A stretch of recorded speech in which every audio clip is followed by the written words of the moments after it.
Electroculture, cultivating energy from the unified field as a sustainable source of health, harmony, and happiness for you and for all life. Our passion for electroculture began when we were exploring potential solutions to the harmful effects of EMFs, electromagnetic frequencies, from 5G Wi-Fi technology. In our research, we learned how these solutions could be utilized to benefit health on many levels. Not only can healthy electricity generated from Earth's natural free energy help to neutralize the harmful effects of EMF, it can also help to increase the flow of healthy bioactive energy for our bodies and environment, which can also be utilized to benefit agriculture by increasing plant health, yield, and vitality, improve health and harmony of the elements of our bodies and surrounding nature, as well as help to generate prana, mana, source, life force, orgone, Earth's natural free energy for the well-being of all life on the planet. Electroculture is the study of utilizing atmospheric energy from the Earth and unified field to help cultivate fertility, vitality, growth, and development in plants, animals, and humans. This electricity can be sourced through natural or man-made means. It is best to work with natural sources of magnetic and electric energy whenever possible. The root word of cultivate means to honor, to love. Basic materials such as copper, magnets, and crystals are some natural elements that can be used in electroculture to cultivate life, love, and source energy, revitalizing our bodies as well as the soil, plants, and wildlife in our gardens. Electroculture techniques offer a potential to increase plant yield and fertility by 100 to 300%, essentially eliminating the need for pesticides or fertilizers, which helps us honor the delicate balance of nature. The term electroculture is synonymous with magnetoculture. Both are generic terms used to describe an assortment of techniques described to amplify and focus magnetic and natural electric forces of nature. Magnetic and electrical forces always manifest conjointly in nature. Magnetoculture, however, refers more specifically to magnetic influences, while electroculture to electric influences on plant growth and soil fertility. Electroculture and magnetoculture are based on the synthesis of discoveries in the field of agriculture encompassing cosmic and telluric energies, electricity, and magnetism. Plants and people are sensitive to electricity and magnetism. Improved plant growth, quality, and increased yields are a few of the noticeable beneficial effects in plants. The technology can also be used to protect plants from pests and diseases. Electric and magnetic effects on people are very similar, as demonstrated by the dedicated work and research of Georges Lakhovsky with copper coil oscillators in the 1920s. Lakhovsky believed that each of our cells was a minute resonant circuit, and when these circuits were oscillating correctly, we or any living thing were considered healthy. When an outside source causes our cells to oscillate at a different rate, then disease sets in. In his book, The Secret of Life, originally published in French in 1925, Lakhovsky wrote, "What is life? It is the dynamic equilibrium of all cells, the harmony of multiple radiations which react upon one another. What is disease?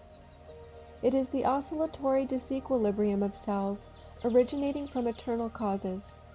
It is, more especially, the struggle between microbic radiation and cellular radiation." Lakhovsky believed it was these radiations that kept our bodies oscillating correctly, but too much of distorted radiation would cause them to oscillate incorrectly. Setting out to prove his theories, Lakhovsky felt that he could generate a practical application to enable the adversely affected cells to regain their full vitality by reinstating their proper oscillatory rate through a dielectric element such as copper. What Lakhovsky discovered was truly amazing. He discovered that using copper coils protected our cells from various forms of disease through an ability to generate a healthy electromagnetic field for our cells to continue oscillating at their resonant frequency. Georges Lakhovsky's research, where he demonstrated the comparison of a living cell with that of an electronic circuit of an antenna, inspired him to devise a theory of a living cell as an electronic circuit of high frequencies and electrical oscillations. This led him to publish his first book, The Secret of Life, originally published in French as Le Secret de la Vie, Paris, Gauthier Villars, in 1929. His focus turned then to the development of electromagnetic systems that can heal plants. Lakhovsky coils are little antennas made of copper, oriented in a certain way with north at around 32 degrees, in alignment with the tilt of the Earth's rotation. These antennas can be used for individual plants or trees to heal them from disease or to help them grow. What Lakhovsky discovered was simply amazing. He postulated that all living cells, people, plants, bacteria, parasites, etc., hold certain attributes which are generally associated with electricity. These attributes include resistance, capacitance, and inductance. When configured properly, sustained by a small, steady supply of outside energy at the right frequency, these three electrical properties will cause recurrent generation, or oscillation of high-frequency sine waves. This process is commonly known as resonance. Perhaps it could be simplified comparing it with a child swinging on a playground swing. As long as a parent or guardian pushes the swing a little bit at just the right moment, i.e., the correct frequency, the child will continue to swing. In the field of electronics, circuits that generate recurrent sine waves are referred to as electromagnetic resonators, or more commonly referred to as oscillators.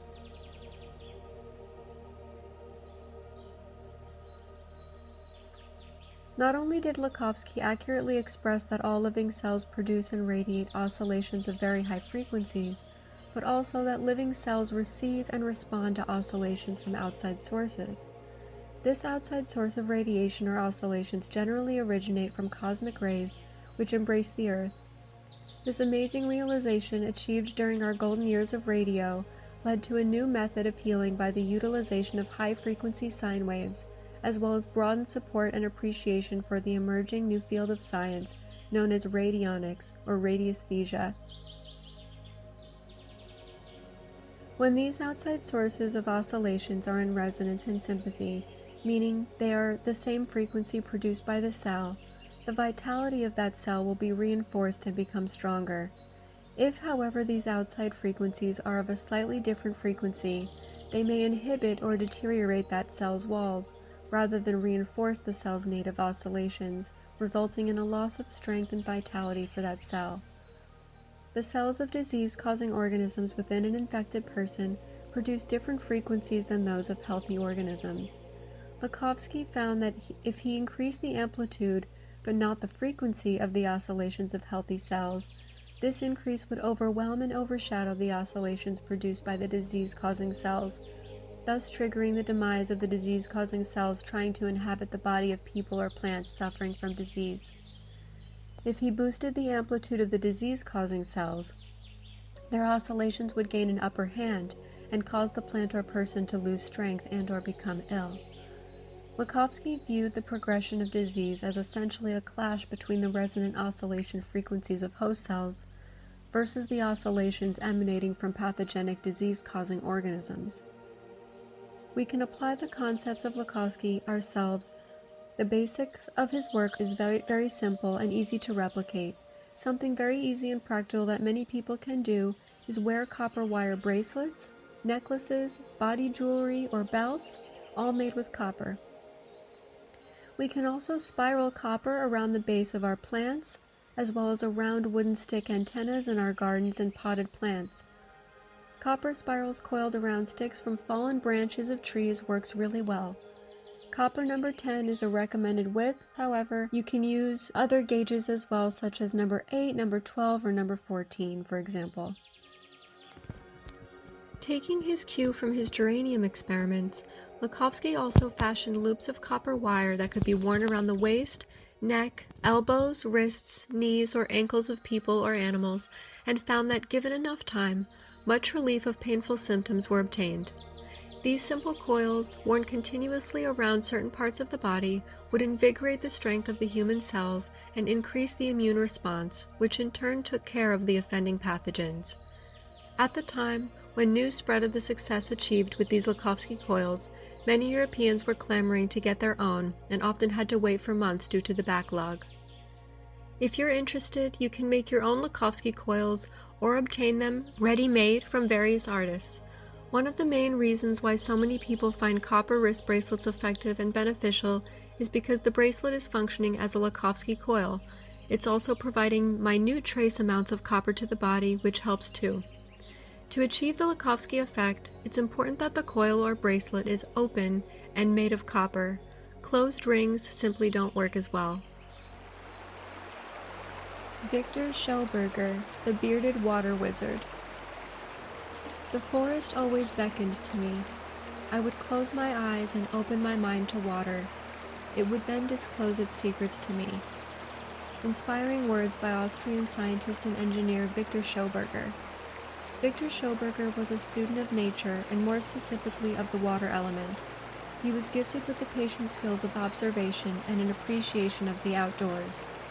His fascination with mountain streams and how water worked within the environment led to many innovations and inventions which relate to flow control and the science of water.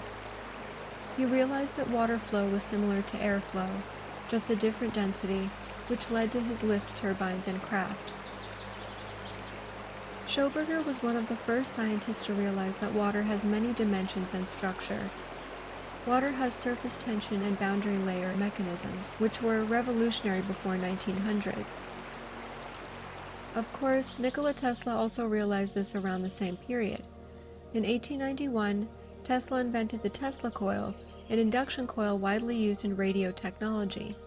In Colorado Springs, Colorado, where he was staying from May 1899 until early 1900, Tesla made what he regarded as his most important discovery: terrestrial stationary waves. By this discovery, Tesla proved that Earth could be used as a conductor and tuned to resonate at certain electrical frequency. Though unlikely the two ever met, something tells me if Tesla had the chance to meet Schellberger, they would have been great friends. According to an article written by Principia Scientific, Victor was often called the Nikola Tesla of water, as his intuitive research into the science of water profoundly parallels the work and wisdom of Nikola Tesla.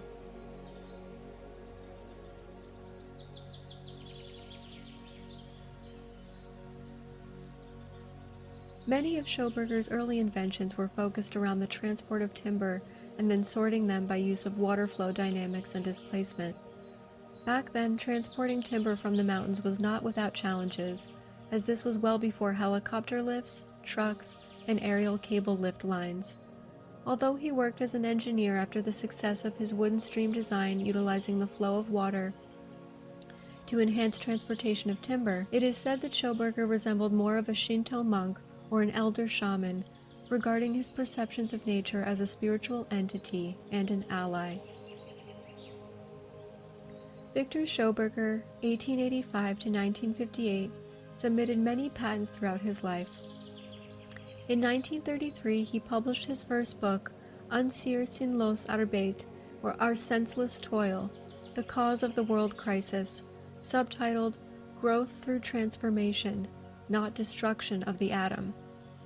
Around this time, he creates the trout turbine, one of Schellberger's most notable inventions, which utilized the natural vortex motion of water to generate power. The trout turbine was designed to mimic the motion of water in a natural stream, using a spiral channel to create a vortex that would spin a turbine. Unlike traditional turbines, which used straight channels to force water through them, the trout turbine worked in harmony with the natural flow of water, reducing turbulence and minimizing energy loss. The trout turbine was highly efficient and environmentally friendly, making it a popular choice for small-scale hydroelectric power generation.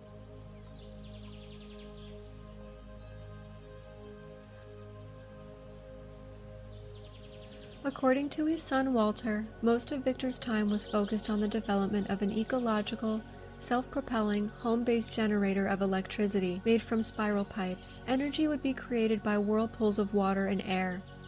Victor had intended for this to be his life's achievement, a cheap and widely available private power plant that harnesses the Earth's natural atmospheric energy without polluting the environment. The Austrian dreamer devoted his last years to this project, which drew the attention of Texan investors who invited Victor and Walter to the U.S. towards the end of the 1950s to discuss potential collaboration. However, they failed to sign the contract, and Schoberger returned home feeling like he was being deceived. All of his inventions, including a dozen or so patents, as such for water and wind turbines, were designed to serve not only the people but also the environment. Schoberger became a prime example of ecologically conscious technology, borrowing its foundations from medicine. First, do no harm. However, in a period between two wars, his forward-thinking nature-minded approach must have seemed backwards to their current way of life, when he made a call to limit the felling of forests, explaining that this disturbs the circulation of water in the ecosystem, increasing the risk of torrential rains and flooding, as well as causing droughts and agricultural crises. Sadly, his ideas were laughed at. In 1935, Victor Schoberger submitted a patent for a soil cultivation device, the Golden Plow. His Golden Plow demonstrated an inherent efficiency and proven ability to benefit the improvement of crop yield. The term refers to blades made of rust-proof copper rather than iron, designed in a shape which is aligned to the golden ratio or Fibonacci spiral. The Golden Plow was designed to loosen soil without disturbing soil layers and microorganisms. By copying the mole, he designed a plow that pulls the soil inward rather than pushing it outward. Along with other copper-based agricultural machinery, his invention was recognized only decades later and is now broadly used on ecological farms.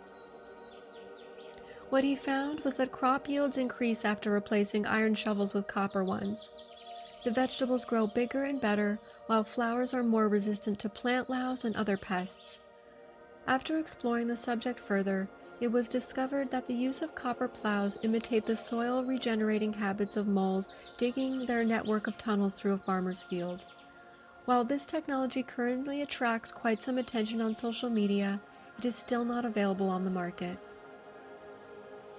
Schoberger's guiding principle for experimentation was his intuition, which was based on his own observations of nature, his reading of old philosophers and poets, as well as on the deep knowledge of the mountain men who had spent their lives in the forests.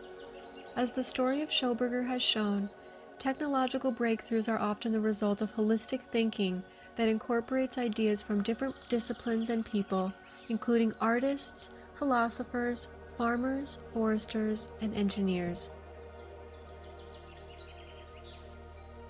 Electroculture, Justin Christoflo, 1921. In the 1920s, Justin Christoflo invented a system of electroculture which proved so efficient that it increased crops considerably, up to 200%, without any chemical fertilizer or supplement. It also prevented disease and helped rejuvenate plants, and among other advantages, the germination of seeds was better and shorter, and crops grew at an accelerated rate. Furthermore, electroculture proved especially suitable in drought-stricken regions due to the polarity and magnetism of land and water. Justin Christoflo took time to explain in his 1921 book, Electroculture, on how his system worked and how to create it, complete with drawings and pictures. Around this time, other countries including the US and England were a bit more resistant to the concept. The US Department of Agriculture issued a bulletin in 1926 which concluded that a review of literature of electrocultural experimentation up to the present time does not lend assurance of great progress. 10 years later, in 1936, the British Electrocultural Committee wound up concluding that there was little advantage to continue the work, either on economic or scientific grounds, and regret that after so exhaustive of a study of this matter, the practical results should be so disappointing. These committees clearly either had not heard of Justin Christoflo, or perhaps maybe they opposed regenerative electroculture research to preserve their own self-interests, i.e. investments in the agrochemical industry. Electroculture was, however, making its way across France, where Justin Christoflo, an engineer and inventor who through widespread implementation of electroculture techniques improved plant growth, rejuvenated old plants, and dealt with many pests and diseases without any use of chemical fertilizers, essentially making fertilizers obsolete. Christoflo experimented in his own potager électrique, or electric vegetable garden, using what he called electromagnetic pterocelestial power. His inventions were well reported in gardening literature and even national press. Christoflo traveled all over the world lecturing and eventually writing it all in his book, Electroculture, in 1921, which was thankfully translated into English. By 1930, Justin Christoflo had implemented thousands of hectares of electroculture farms and gardens in his colonies all over France, with his electromagnetic fertilizer and antennas for agriculture. He described his invention as the electromagnetic fertilizer and guaranteed a 20 to 100% increase in plant crop yields. More than that, Justin Christoflo patented several devices which went into commercial production, and despite being persecuted for his inventions by lobbyists from the agrochemical sector, over 150,000 of them were sold before war broke out in 1939, closing the factory. Government agencies and the agrochemical industry did not appreciate his inventions because they went against their interests, which were to promote chemical fertilizers. After Christoflo's passing on July 6, 1938, most of his work was temporarily lost until recent efforts of dedicated researchers such as Yannick Van Doorn and the Gardens Trust. Thanks to dedicated researchers in the field, Justin Christoflo still commands a lot of interest to this day, and although he died in 1938, the man even has his own Facebook account, managed by a group of dedicated Christoflo curators, electroculture enthusiasts. If you're interested in the enlightening topic of electroculture, we highly recommend following the Justin Christoflo Facebook page. Christoflo's 1921 book on the subject of electroculture is an almost impossible to find book on the inventor and his incredible work. Here we see in the photo next to his book, Christoflo exposing a plant of an exceptional size cultivated with these methods. He sold thousands of these electromagnetic fertilizing devices around the world in the 1920s and 30s before falling victim to smear campaigns and his death in 1939, which put an end to the development of electroculture in the period between two wars. Justin Christoflo and his wife pictured 1920s with their cabbage grown with the help of electroculture antennas. It is claimed for the system described in this book that by its aid, no backyard is too small, no soil too poor, to grow vegetables in such quantity and of such quality as will materially lessen a family's food bill. Justin Christoflo in the introduction of his book Electroculture 1921.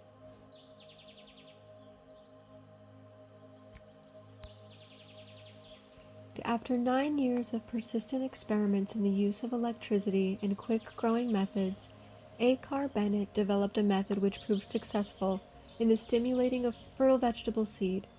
It also increases the speed of germination and the number of plants that come to maturity and accelerates maturation. For example, white turnips reached maturity in just 35 days instead of ordinarily about 60 days, which allowed a new production. The Bennett method is one out of many various techniques of electroculture which almost disappeared after World War II, when agrochemicals started to replace everything, with all the dramatic consequences we know today.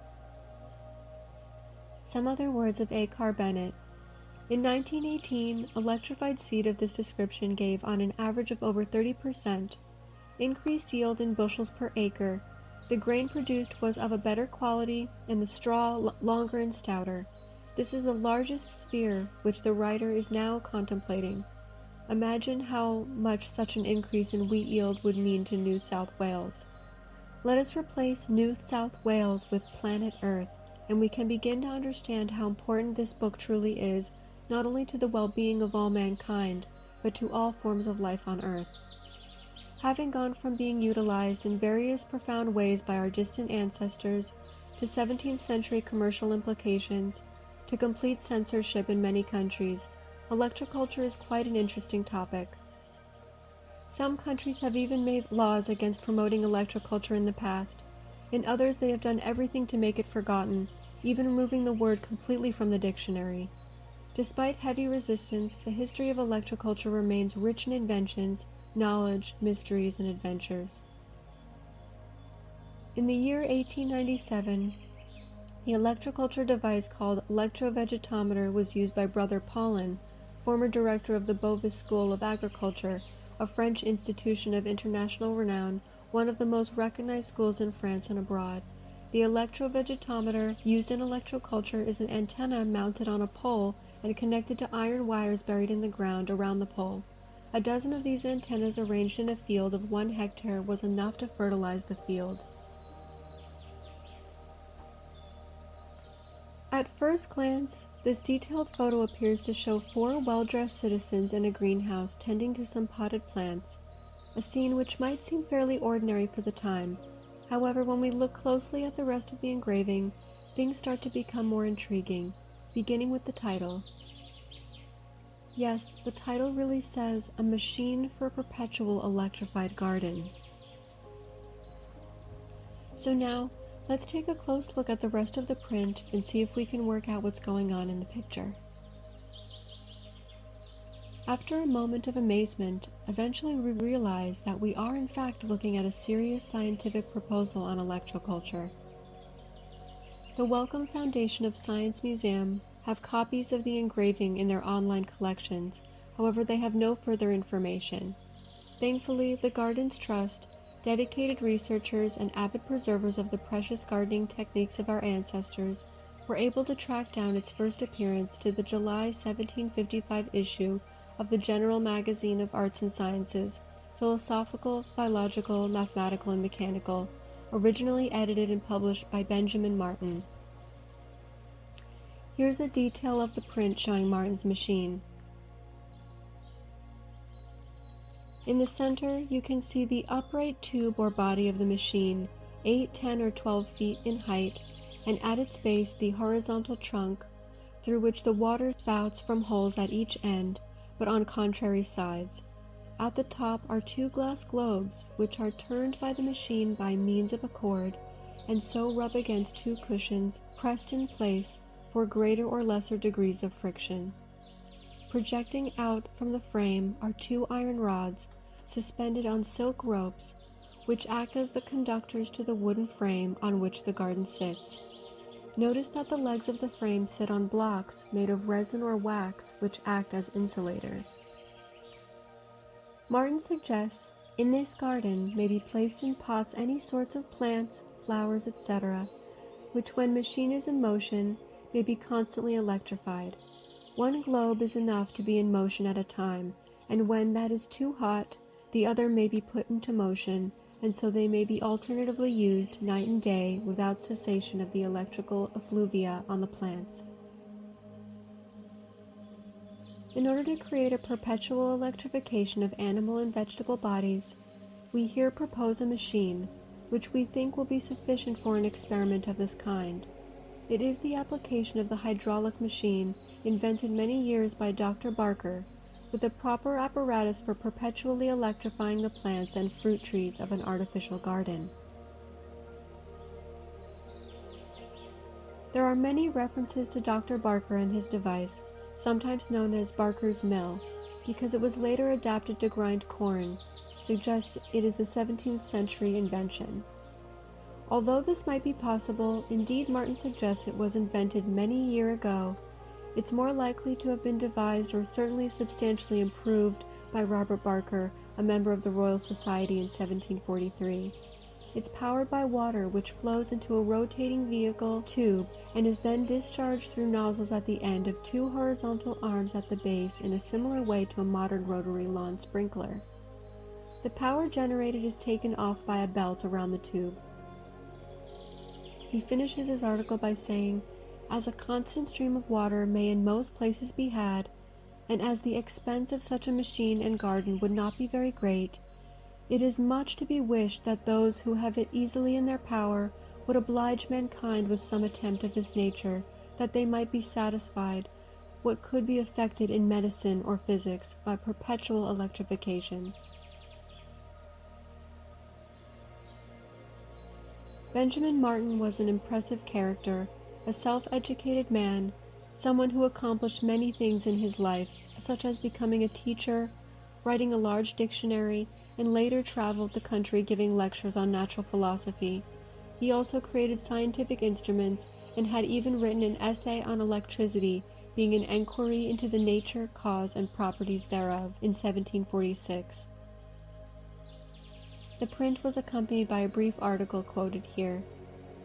As it is our professed design to improve every discovery for the public good, as far as we are able, and as electricity is now well known to be somewhat more than of a mere curiosity, inasmuch as it has been successfully applied to the cure of several disorders of the rheumatic and paralytic kind, and to remove obstructions and pains occasioned thereby. Benjamin Martin, 1746, an essay on electricity, being an enquiry into the nature, cause, and principles thereof. Surprisingly, for a topic many people have never heard of, there's quite a long list of inventors and a diverse collection of lost, forgotten electroculture technologies. Here we have a timeline highlighting the major contributors to the field of electroculture, which I created to the best of my knowledge for the preservation of this important research. Many of these contributors are mentioned in this video. You're welcome to pause the video as needed to read through each page.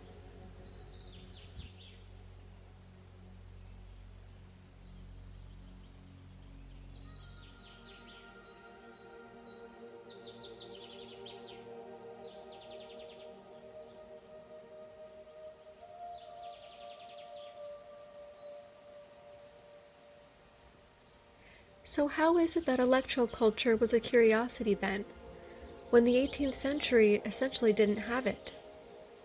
It was in the year 1600 William Gilbert published the book De Magnete, a thorough investigative analysis on electricity and magnetism.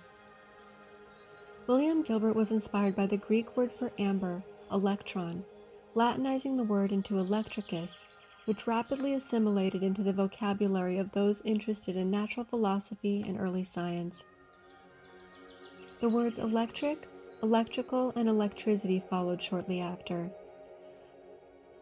The phenomenon of electricity has been known since antiquity, with references to amber crystals, crystallized tree sap, creating static electricity around 600 to 500 BC. This was through Thales of Miletus, Ionia, one of the 7 wise men of Greece, founder of the Ionic philosophy, and from whose school came Socrates, is said to have been the first to observe the electricity developed by friction in amber. But references go back even further. Some examples fostered by dedicated researchers include the Baghdad battery, which is potentially the world's oldest acid-based battery dated to around 3,000 years old. The Dendera plasma bulb, hieroglyphs dated to over around 4,000 years old at the Hathor Temple in Abu Sir. The conductive Great Pyramids of Giza, potentially over 12,000 years old, pre-flood structures. This school of thought was spearheaded in recent years by researchers such as John Anthony West in his 1979 book, Serpent in the Sky, engineer Chris Dunn, author of the Giza Power Plant, developed further by James Brown, author of Fire in the Middle, and renowned author researchers J.J. and Desiree Hurtak.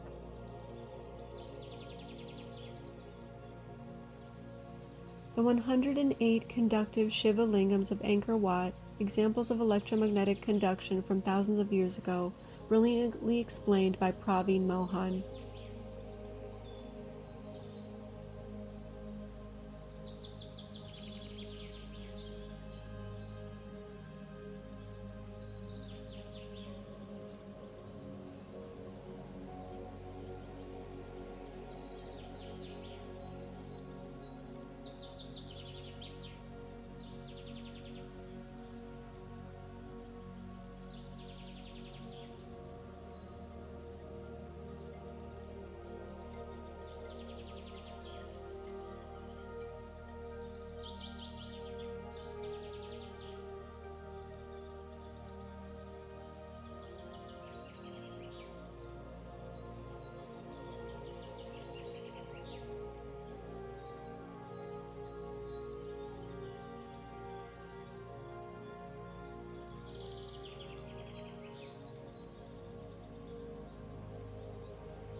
There are actually many references to a diverse collection of electric antiquitech from a lost advanced age.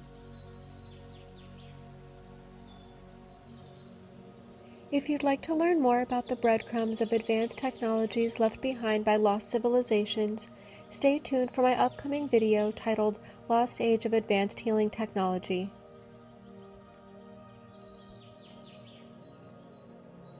The history of electroculture is rich in inventions, knowledge, mysteries, and adventures, having gone from being utilized in various profound ways by our distant ancestors to 17th century commercial implications to complete censorship in many countries. Electroculture is quite an interesting topic. Some countries have even made laws against promoting electroculture in the past.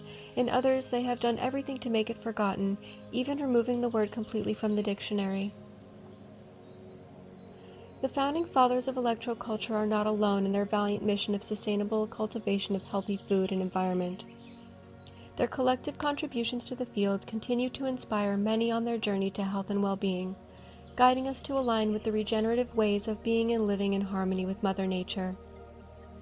Over a century later, we feel truly lucky to be able to present this precious information to others, including farmers, gardeners, agronomists, researchers, students, and anyone concerned about food, health, and the environment.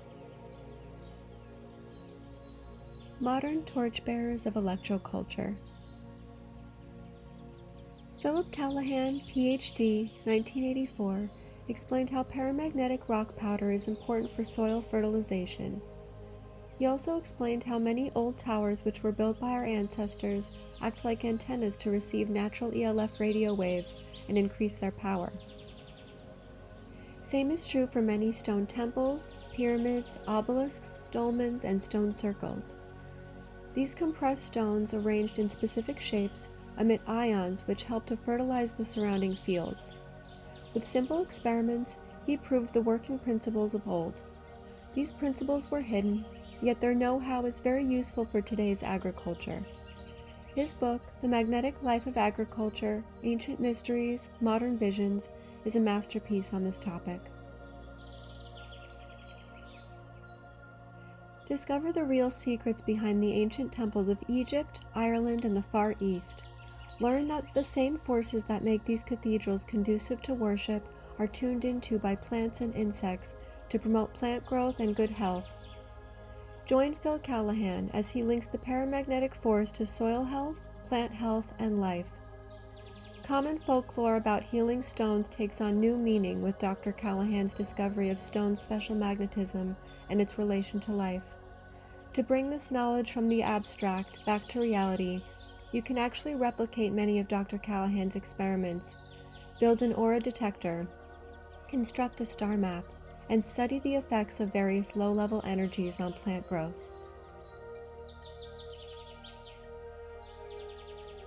It was a copper gardening tool that brought the Austrian inventor Victor Schauberger to the attention of his contemporary biographer Jane Cobalt.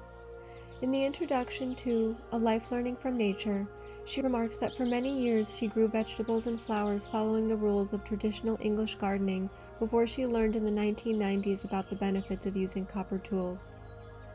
She went on to test them in her own garden and found that her crop yield increased after replacing her iron shovels with copper ones. The vegetables grew bigger and better, while flowers were more resistant to plant louse and other pests. After exploring the subject further, she discovered that the use of copper in plows that imitate digging moles was already advocated half a century earlier by the bearded water wizard, Victor Schauberger.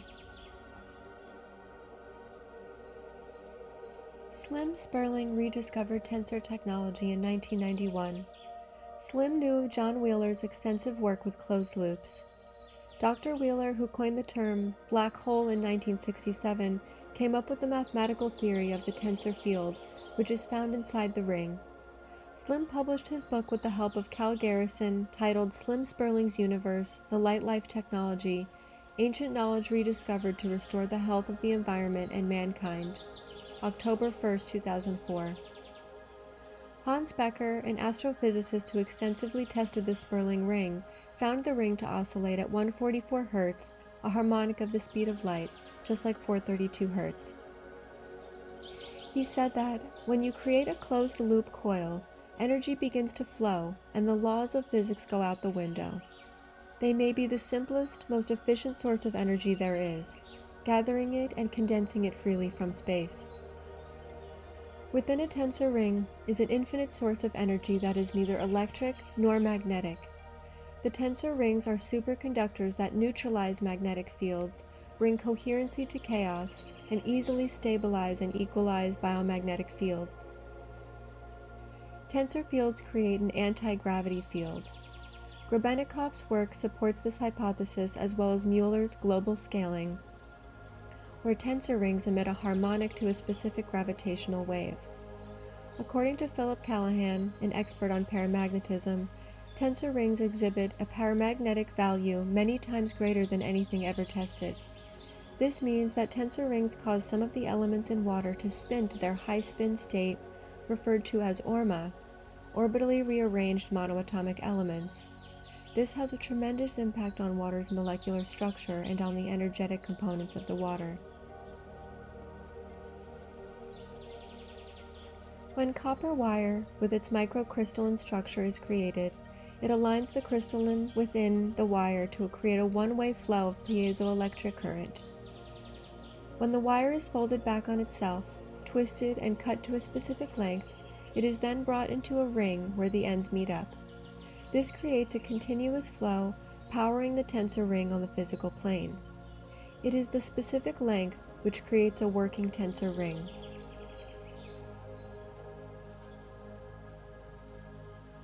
According to Brian Besko, founder of Twisted Sage, tensor fields are helpful to restructure magnetics, clear harmful electromagnetic field smog, bring water back to its original crystalline structure, observed by authors of Dancing with Water, The New Science of Water, generate anti-gravitic effects due to the positive right-hand spin put on the water molecules, neutralize the pH of water, create medicinal water-based elixirs, and reduce the swelling of tissue.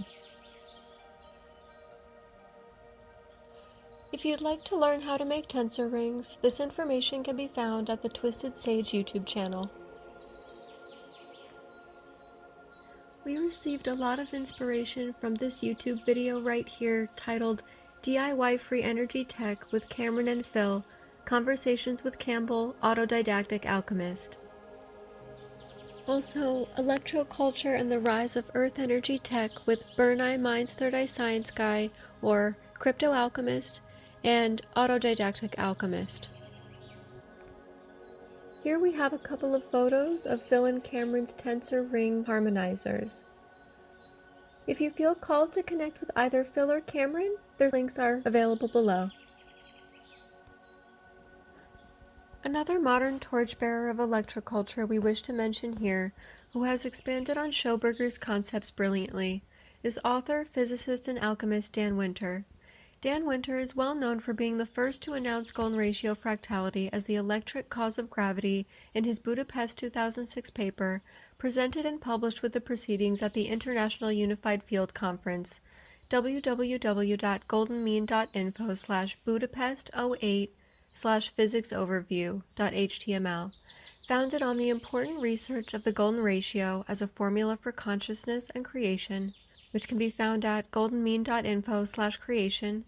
Dan Winter invented multiple devices to improve the fractality, or self-organization, and bioactivity of people, plants, animals, and all life.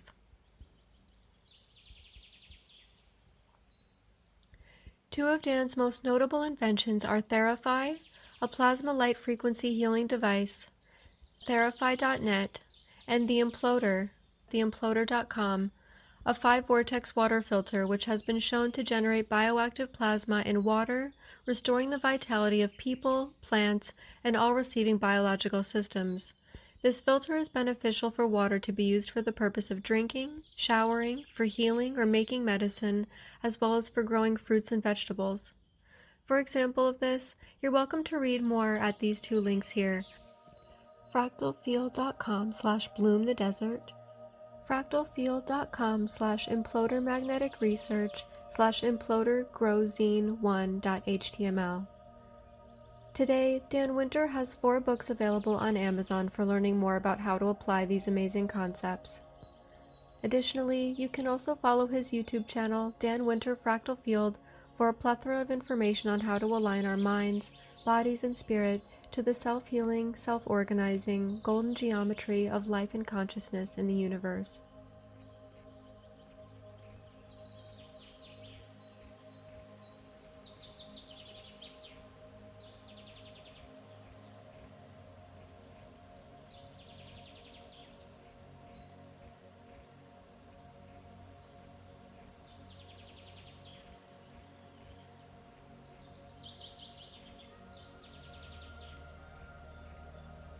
Another great stepping stone for electroculture occurred in the year 2006 when Andrew Goldsworthy, a plant biotechnologist from Imperial College, put forward what seems like the most likely explanation for what causes plants' reaction to electricity. He demonstrated that what is seen in electrocultural experiments is a plant's natural reaction to a brewing thunderstorm.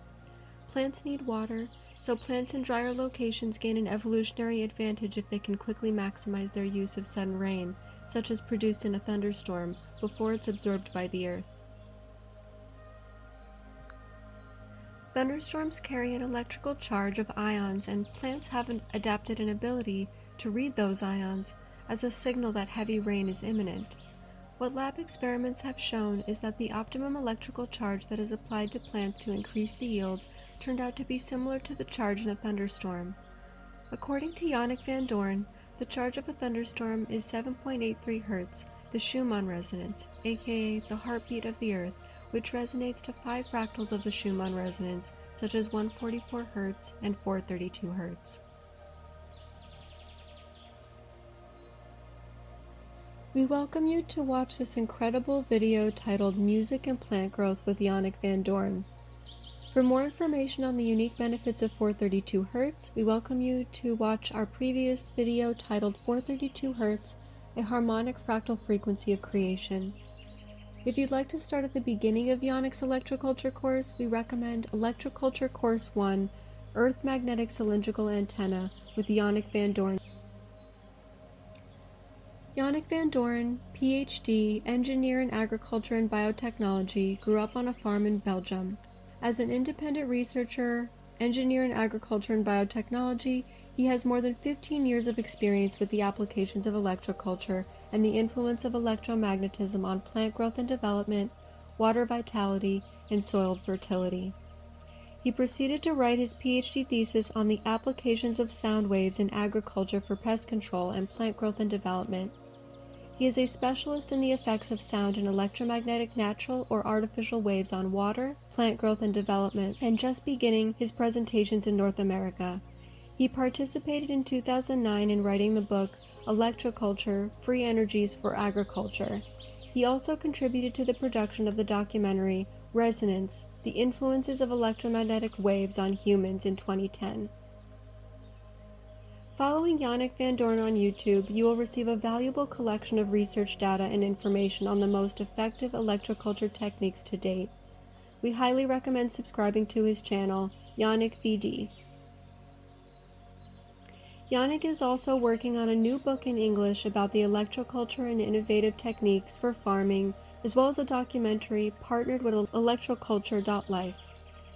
If you'd like to contribute to help this wonderful film reach the greater community so that all life on Earth can benefit from it, you're welcome to visit indiegogo.com/projects/electroculture-life-the-documentary.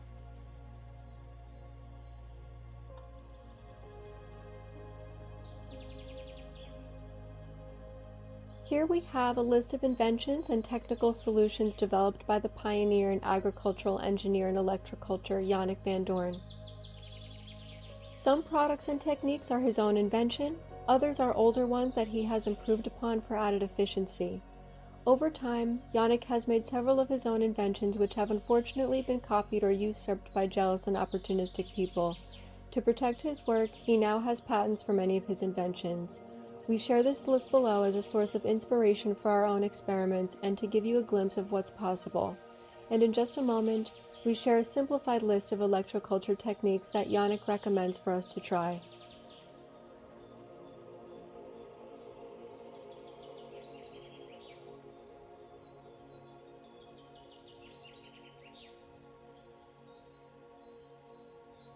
In 2009, Yannick Van Doorn experimented with a new electroculture technique. The tests for the new technique were conducted on a 1-hectare field. Until then, Yannick had been receiving inspiration from a predecessor utilizing an old technique from Justin Christoflo, conducting several conclusive and discrete tests for a few years in the vegetable garden where he had succeeded in doubling the harvest of a production of onions. By the spring of 2012, Yannick was able to install dozens of hectares with electroculture techniques, more than 25 hectares in Canada, several hectares in France, Belgium, and Switzerland. Individuals and scholars began inquiring him to initiate electroculture installations in Africa and Asia. Meanwhile, in France, England, USA, and most other countries, the application of electroculture by farmers is still met by a great deal of resistance. The main obstacles to action in other countries are generally prejudice, fear, criticism, generalized ignorance, the fear of failing and being noticed, all obstacles which can be easily overcome by farmers and botanists moving forward. Since Yannick's first installation in 2009, the success continued, following one after another.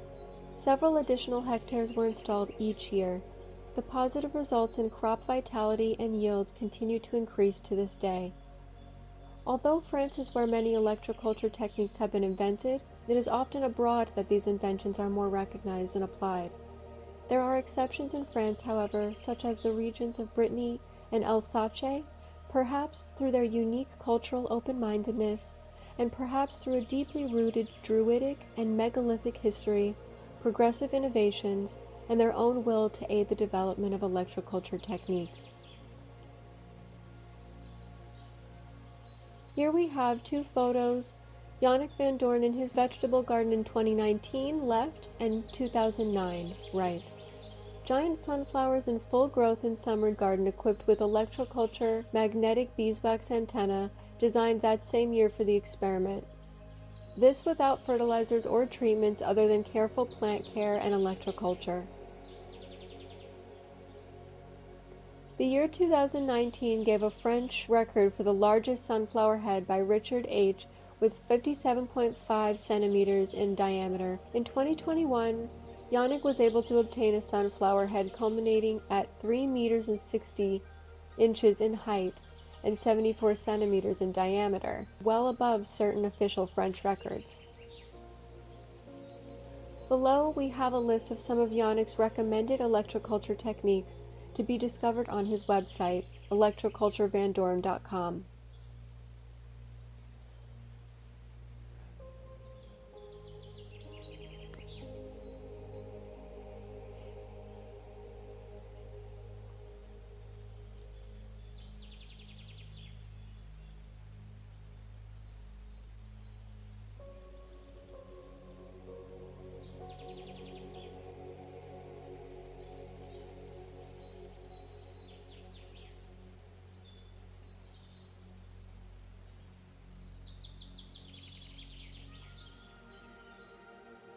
Most of the techniques are completely complementary to each other as they relate to other types of electromagnetic or subtle energies.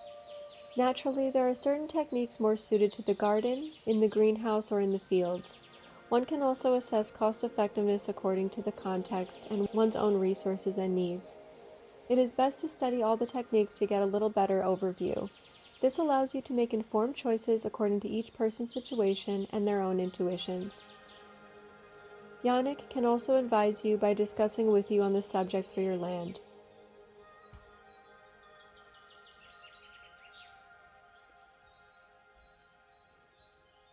The history of electroculture is very rich in inventions, knowledge, mysteries, and adventures. Electroculture has gone from being utilized for commercial implications to complete censorship in many countries. Some countries even made laws to promote electroculture in the past. In others, they have done everything to make it forgotten, even removing the word from the dictionary. Today, the situation is still sensitive. However, since 2008, The agricultural engineer Yannick Van Doorn has been doing everything in his power to develop these practices in the professional agricultural environment with some success. Now we can already count thousands of hectares practicing electroculture techniques around the world, in France, Belgium, Switzerland, Russia, United States, Canada, China, African countries, and many others. This beautiful photo above was taken by Samstone Hill of France, receiving inspiration from techniques by Yannick Van Doorn.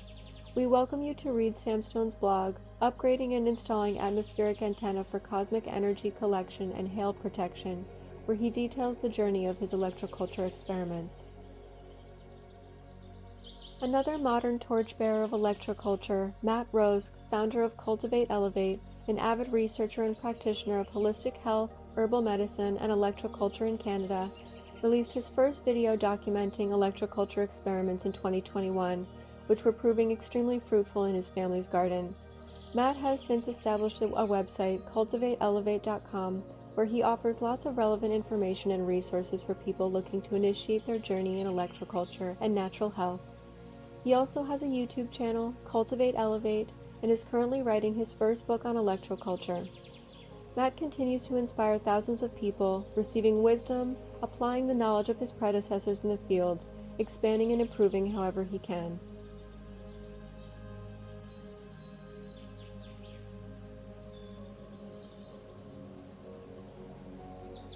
Living descendant of Dr. Royal Rife, inventor of the original Rife machine, Matthew Rife inherited his Uncle Roy's proprietary journals, notes, formulas, and blueprints for the advanced energetic frequency healing technology. At a very young age, Matthew was gifted with exceptional mechanical ability and took an interest in Dr. Rife's manuscripts. He dedicated himself to learning more about mechanics, electrical and structural engineering, math, physics, and theory creation.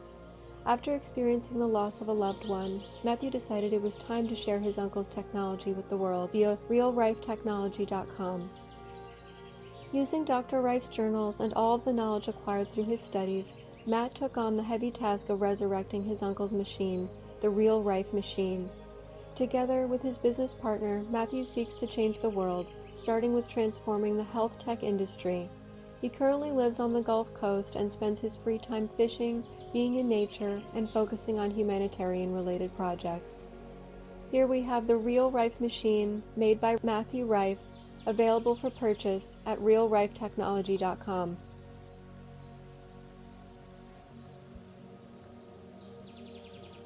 Here at Opalite, we have been inspired to create and share orgone pyramids, made from a powerful foundation of genuine crystals and gemstones, a variety of metals, non-toxic resin, as well as positive intention.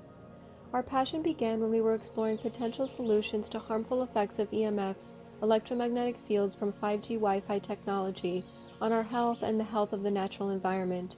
In our research, we learned that when we combine and compact a balanced proportion of nature's elements, we magnify and harmonize the potential of a powerful energy originating from Earth's electromagnetic field, described often as prana, mana, life force, free energy, or orgone.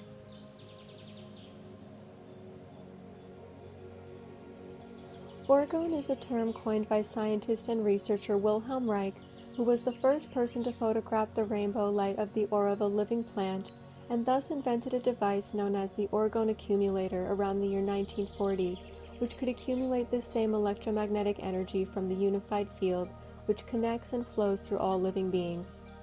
He found that the accumulation of this energy through proper means demonstrated potential to increase the available bioactive energy, which he then studied and observed to improve people's overall vitality, mood, and libido, increase plant yield and fertility, as well as help to promote rainfall in drought-stricken areas. His work was opposed by the mainstream scientists and elite of the time, and drastic efforts to damage his reputation continued, going so far as to perhaps play a rather significant role in his death in 1957, according to credible sources of his research, such as personal comrade of Wilhelm Reich, British author, speaker, researcher Peter Robbins. Thankfully, there are those such as Peter Robbins and a few others who preserved the value of his legendary work, and today, Reich's home in Maine is a memorial museum and education center open to the public, dedicated not only to preserving the work of the amazing researcher Wilhelm Reich, but also has established a trust to fund proper nourishment in the form of life and love for infants, established on his founding principles. Wilhelm Reich began every book with the same quote: "Love, work, and knowledge are the wellspring of our lives. They should also govern it." The concept of orgone appears to have been understood on some level much earlier in our distant past, however. At one time in our history, perhaps over 10,000 years ago, the Great Pyramids of Egypt utilized a unique sacred geometry in combination with conductive elements of limestone, mica, quartz, and gold to generate electricity in the form of negative ions from Earth's free energy, aka orgone. This sacred knowledge was lost, but has now been remembered, demonstrating potential benefits such as faster healing in minor wounds, improved energy and circulation, heightened creativity, enhanced plant growth, as well as neutralizing the harmful ions of EMF radiation from Wi-Fi technology.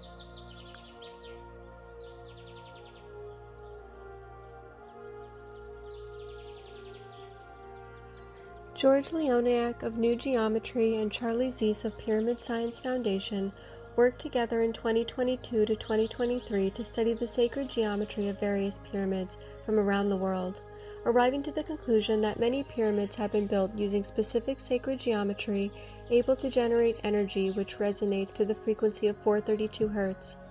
For more information on the potential advanced applications of pyramid research, we highly recommend checking out their wonderful work on YouTube at Pyramid Science Foundation, at New Geometry, and pyramidsciencefoundation.org. According to their research, the 76.345 angle, a perfect 5 fractal, fits in the center of these pyramids and is based off of Dan Winter's model of the imploding dodecahedron, which aligns to fractals of the golden ratio of phi. This alignment generates a golden ratio vortex of ions spiraling upwards as well as downwards. Essentially, the phi shape of the pyramid creates ionic implosion or generation of life force energy, aka orgone, resonating to 5 fractal frequencies, such as 432 Hz. If you're interested in learning how to create orgone pyramids for yourself and loved ones, we provide a diverse range of materials to help fuel your health, creativity, and spiritual empowerment at ohmofferings.com. Today, orgone pyramids, pendants, and other devices are fundamentally composed of resin, sodium silicate, mortar or cement, metal shavings such as gold, silver, copper, or brass, as well as sand, rocks, or quartz-based gemstones, making them a wonderful potential method for cultivating healthy bioactive electricity from Earth's free energy, originating from the unified field. Orgone can be used in conjunction with other electroculture techniques, such as those documented and researched in depth by the people mentioned here in this video, to improve bioactivity for you and for all life. While we can't make any promises, we can promise that we have taken the time to research and read many articles and books, as well as physically make many batches of pyramids in order to teach ourselves the real science and alchemy of orgone energy, with the intention of healing ourselves and others, helping to share the beauty, bounty, and wisdom of nature with the world. Are you ready to learn electroculture for yourself? It takes genuine courage to embrace change for the greater good. Thank you for being here. Thank you for learning about electroculture. Your actions today are helping to plant the seeds for the cultivation of humanity's growth, leading us to embrace and contribute to change in a positive way for all life on Earth to benefit. If you'd like to learn these techniques for yourself, we highly recommend checking out the diverse collection of references in this video. Additionally, you can view the sources at the end of the video, connecting with those which resonate the most with you in your unique journey. With respect for the individual perspective, please take what resonates and leave the rest. And if you're wondering, why are our farms and fields not yet full of these amazing apparatuses, which lead to increased crop yield, better nutritional content, improved resistance to disease and pests, all accomplished using sustainable, eco-friendly bioactive materials without the need for fertilizers? We invite you to read more information on electroculture and the censorship which has resisted the growth, development, expansion, and research in the field, and a plethora of information, practical methods for electroculture on Jannik van Doorn's website electroculturevandoren.com. Electroculturevandoren.com is a wonderful resource for techniques, examples, results, and observations that allow us to consider the unique options of agricultural techniques that are most resourceful for us. Join the news on electroculture on the dedicated page on Facebook where Yannick regularly shares news and testimonials. And if you enjoy reading and are interested in learning more on electroculture from the original literature that's been preserved on this fascinating subject, we recommend checking out this collection of books in the re-edition by Talma Studios. With electroculture techniques, you can cultivate greater abundance for you, your family, and community, helping to improve your overall health and well-being, bringing you closer to nature, while also helping you establish independence from the system, which guides us towards a more sustainable future for all. How can we contribute to the mission to help bring electroculture back to life? You can choose to work with electroculture techniques in your own garden, sharing your experience and helping to teach others about the benefits of regenerative, eco-friendly gardening techniques. Additionally, if you are a student, you can choose electroculture as your capstone subject, thesis, or research topic, thus participating in removing ignorance to this important topic at the foundational level. It's not the easiest path, for it is a path much less traveled, one that is potentially much more motivating, however, to know you are contributing catalyst to cultivating health, harmony, and happiness for all life on Earth.